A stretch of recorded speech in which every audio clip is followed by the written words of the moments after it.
Elon মাস্কের ১৩তম সন্তান জন্ম দেওয়ার দাবি করেছেন মার্কিন লেখিকা অ্যাশলে সেন্ট ক্লেয়ার। শুক্রবার এক সোশ্যাল মিডিয়া পোস্টে এই লেখিকা দাবি করেন মাস পাঁচেক আগে তিনি সন্তানের জন্ম দিয়েছেন। সেই সন্তানের বাবা হলেন ইলন মাস্ক। প্রেসিডেন্ট ডোনাল্ড ট্রাম্পের নির্বাচনী প্রচারে রেকর্ড অর্থ দেওয়া এই ধনকুবের এখন মার্কিন যুক্তরাষ্ট্র চালাচ্ছেন। বিরোধীদের এমন দাবির মাঝে মাস্ক নিয়ে বড় দাবি করলেন মার্কিন এই লেখিকা। কিন্তু তিনি এত বড় বিষয়টি এতদিন পরে বলছেন কেন?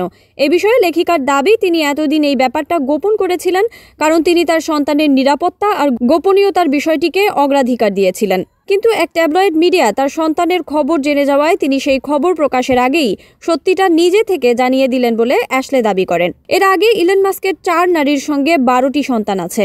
অ্যাশলের দাবি, তিনি মাস্কের ১৩তম সন্তানের জন্ম দিয়েছেন।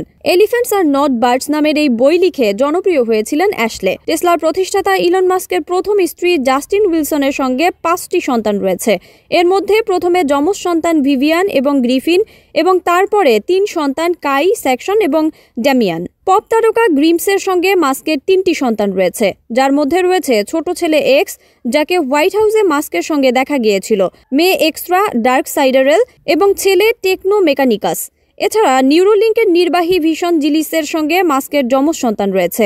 গত বৃহস্পতিবার যাদের ভারতের প্রধানমন্ত্রী মোদির সঙ্গে বৈঠকের সময় দেখা গিয়েছিল।